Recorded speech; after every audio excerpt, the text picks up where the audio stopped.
does this mean that it's over? That I don't have to work in cybersecurity anymore? I hope so. We can all retire and be goat farmers.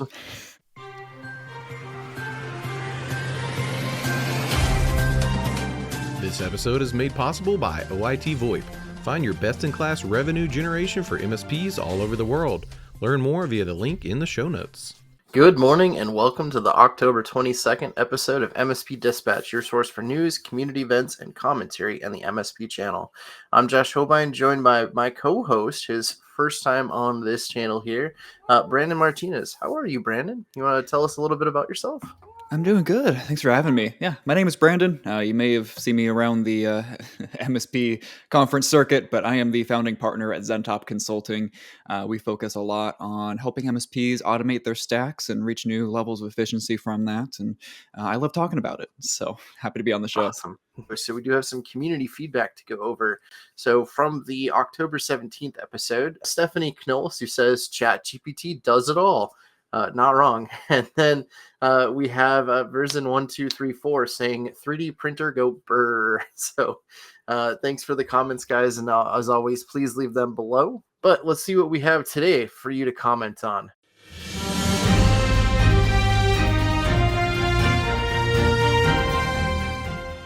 So in our first story, we have coming from a report from Kaseya, organizations paying fewer ransoms and they're building resilience. Kaseya's Cybersecurity Survey Report 2024 highlights a decrease in ransomware ransom payments, with only 11% of affected companies paying compared to a larger share refusing. About 4 attacks, and many focused on backup and disaster recovery. Of the companies that didn't pay, 44% restored data from full backups. The survey also found a growing confidence in handling ransomware, with only 7% anticipating extreme impact. However, larger ransom demands were reported, with over 20% paying $50,000 or more. Supply chain attacks dropped significantly, but human error remains a top cybersecurity issue, while opinions on AI's effectiveness remain mixed. So does this mean that it's over? That I don't have to work in cybersecurity anymore? I hope so. We can all retire and be goat farmers.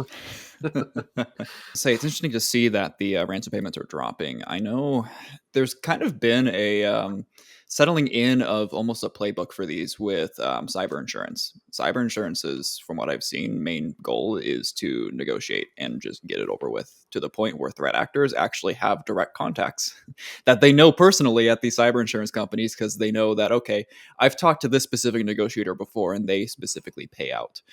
So I'm glad that the actual payments are reducing from what I've seen previously on that. But I wonder how the extortion part of it plays into this. Yeah, that's what I'm curious too, because ransomware, I mean, most places now with the rise of immutable backups, if you have the immutable backups, like we'll just restore from backup and call it good. But if they're doing data exfiltration, that's a different story. You can't get that back. It's going to be evolving. I mean, we're on the blue side where we're constantly having to try to keep up while they're exploiting. But yeah, it'll be interesting to see how this continues, or what 2025 brings. But it'd be cool if we could just, not have to worry about this stuff. Yeah, I mean, attackers are always going to take the path of least resistance. And if doing any sort of financial phishing campaigns is that, then I fully understand they're moving over to there. Exactly. So, well, hopefully one of the things that they don't get is they don't set their password to fall 2024. In fact, I think your story coming up here has some good password hygiene in it.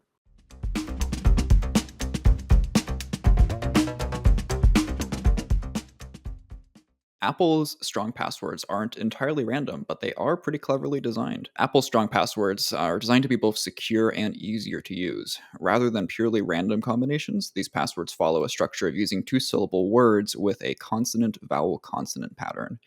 This design makes it easier to type on less than ideal keyboards, such as game controllers, and simpler to memorize when needed.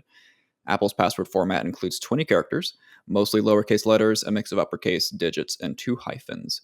Despite the focus on usability, Apple ensured these passwords are even more secure than previous versions, and this careful design reflects Apple's attention to detail in balancing security and convenience. I mean, I like it.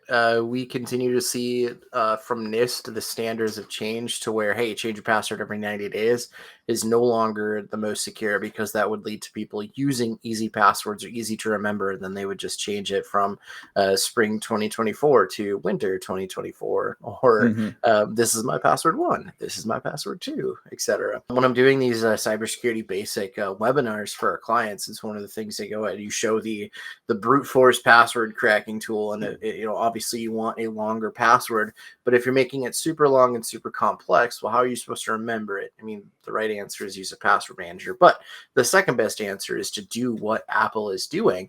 For all the crap I give Apple, I do got to say they win this time. Yep, and it's so important to kind of focus on the human psychology aspect of it almost when you're trying to encourage new security, better security. So I really like their focus on making it mostly lowercase, having one or two uppercases in there, and then one symbol and one letter. It is good to see the direction they're taking in there. I really do enjoy seeing how Apple approaches privacy and security. They do really seem to have a good balance between human focused and security focus on their software. Yeah, so we'll continue to see Apple. Hopefully, they continue to do good things like that. But all right, well, let's get into some of the community events going on now that we're up to date on the news.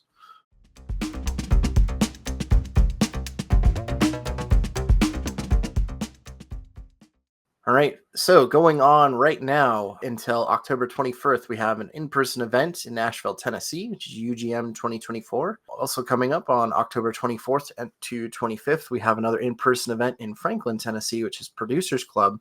And then at the end of October, the 28th and the 30th, we have DattoCon 2024 in Miami Beach, Florida.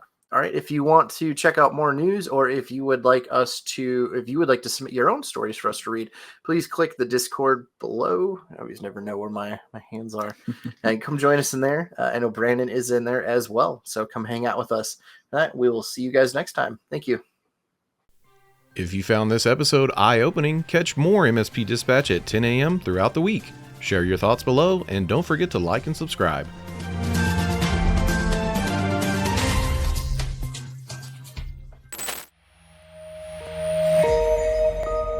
This has been a broadcast of the MSP Media Network.